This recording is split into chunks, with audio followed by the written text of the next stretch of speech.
What's up, everybody? This video is going to be about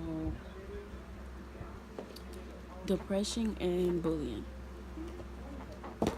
First, I'm going to talk about bullying because I'm laying down today. Because I know there's a lot of people personally that I know personally likes to be kind of a bully sometimes. And I'm 21, right? Yeah, okay. So we too old to be bullying folks, especially if you in college. Like, we too old to be doing all that to other people.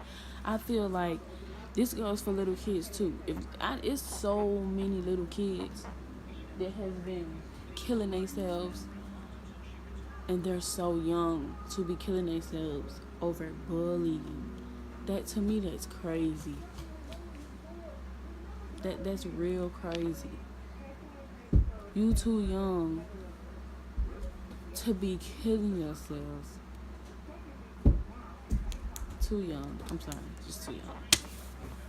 Also, I feel like if you're a bully, you're pretty much just, you don't like yourself. You're not happy with yourself. You're unhappy with your situation, so you're taking it out on somebody else to make them feel how you feel. But deep down inside, it's doing nothing but it's making you feel worse. Honestly, that's all it's doing, is making you as a person feel worse than what you already feel. You should never be a bully, because I mean, what you gonna get out of that? You get paid to be mean? You get paid to bully somebody? You get paid to tell them what they got on don't look right, or they shoes ugly, or they hair ugly, or they fat. Like, what you get out of doing that? That's what I want to know. Nothing at all. Like, I don't think it's right to make somebody feel less than themselves. It ain't right to make somebody feel bad for something that you don't got.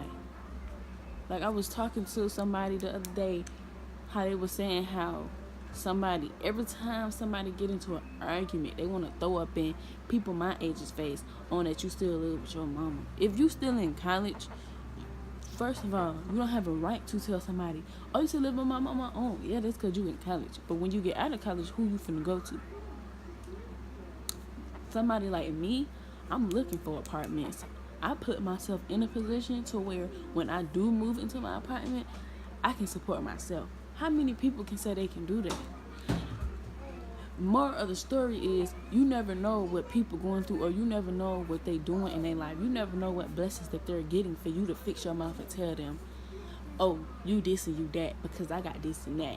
First of all, if you a spoon-fed child, you have no right to talk about nobody, because you don't even know what it feels like to go out and work for your own. You don't know what it feels like to come from a family that struggled. You don't know what it feels like to come from where you literally have to work.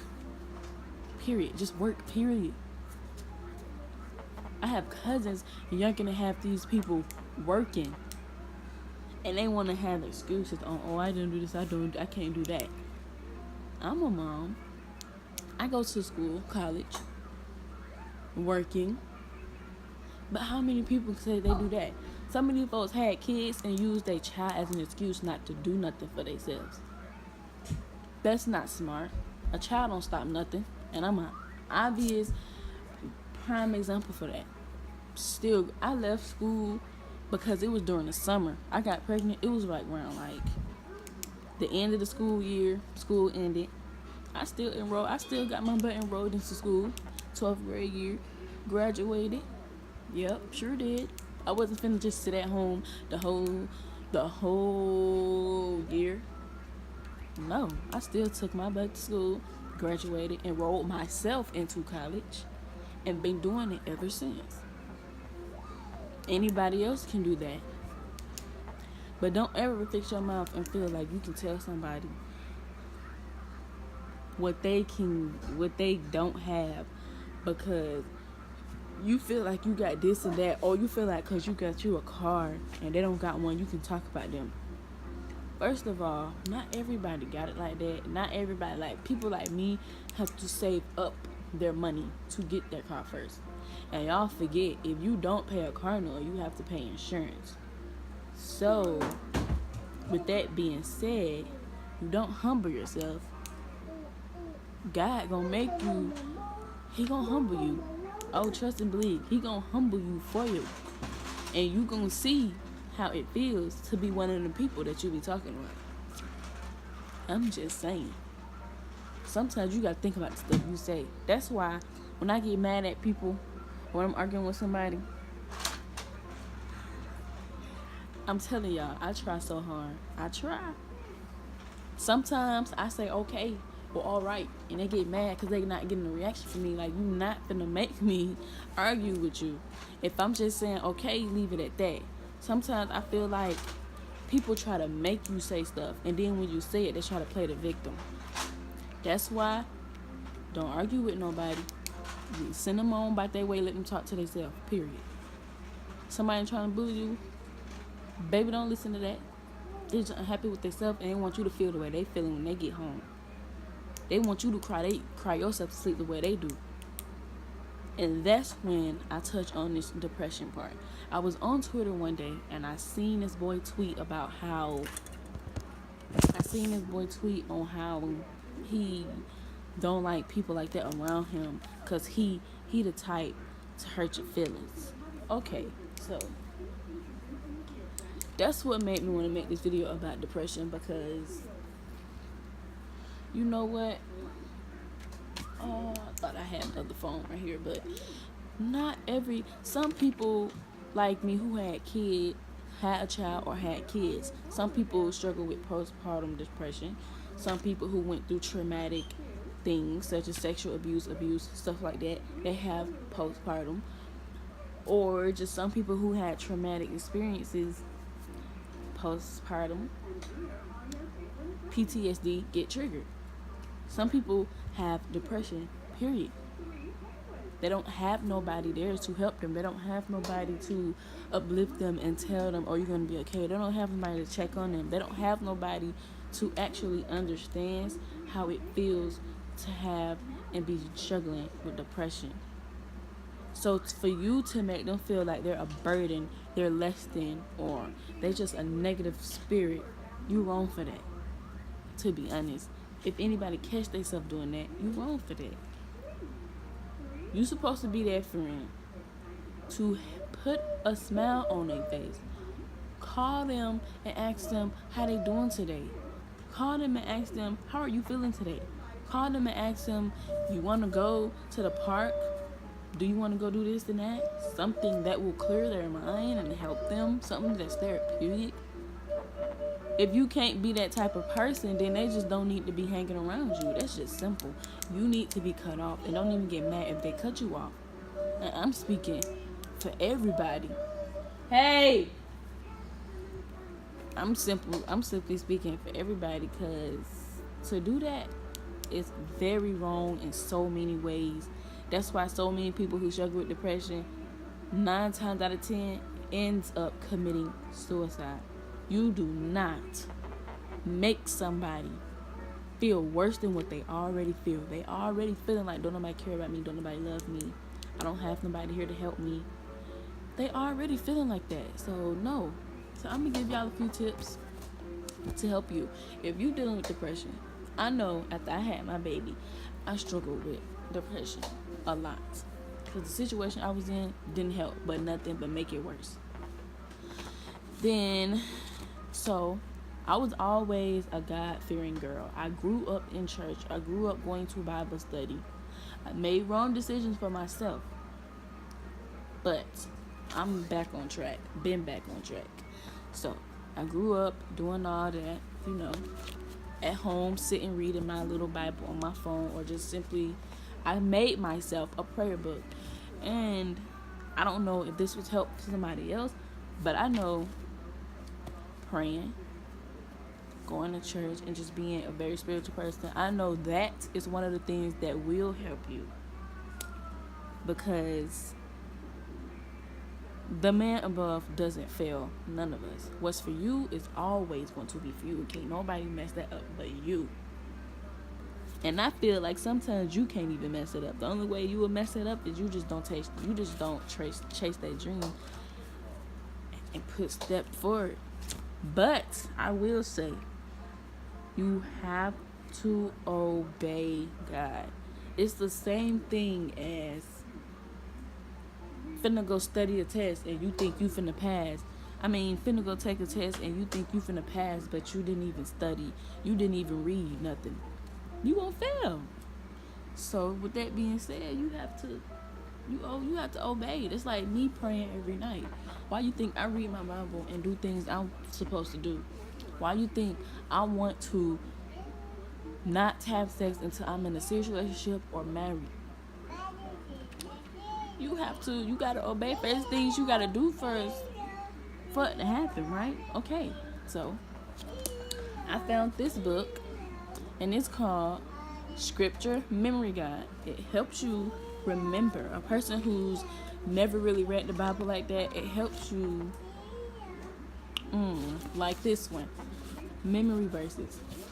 It helps you remember certain verses and certain Bible scriptures. So I outlined a lot of them so I can remember for myself. And I know this one, chapter 5 starts off with a whole bunch of them.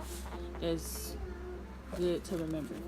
My prayer book, it has a lot of my prayers in it and a lot of scriptures in it.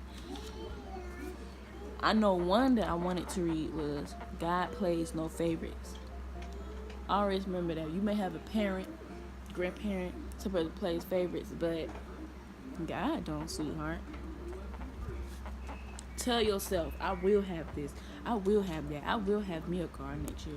I will be in my apartment. I will have a good financial stability. If you in college, I will not have no more financial aid, no student loans to pay off. I will not. I will. Period. You gotta speak that stuff into the existence. Struggling with depression, you gotta speak that into existence. I will be better this year. I will. One thing that made a lot of sense.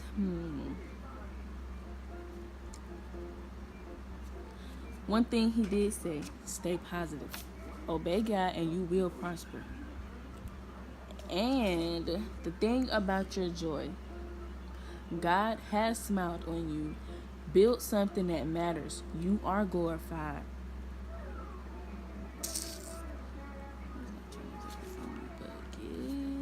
I think I wrote it all the way at the bottom. But the one that's most important,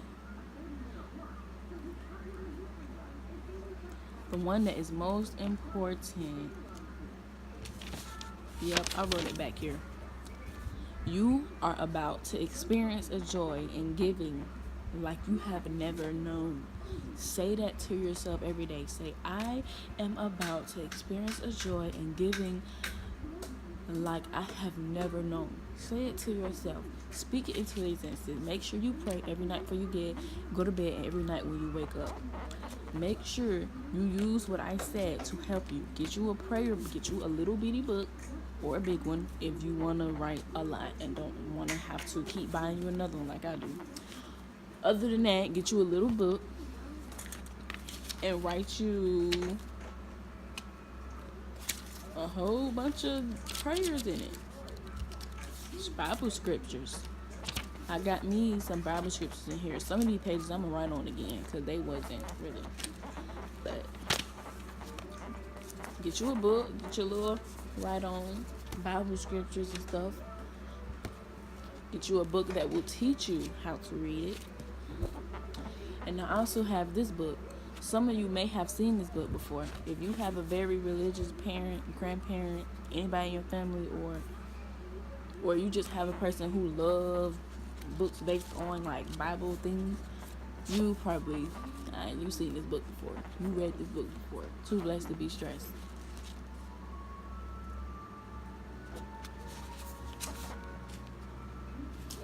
I'm gonna read this one. Because you know what's crazy? I just landed on this page and it makes a lot of sense. Do you too ever feel invisible? Like life is swirling all around you, but you are included? Like people look right through you as if you're not worth focusing on? When we feel invisible, we often pretend it doesn't matter for the sake of self-presentation. Preserve, preservation. Yeah.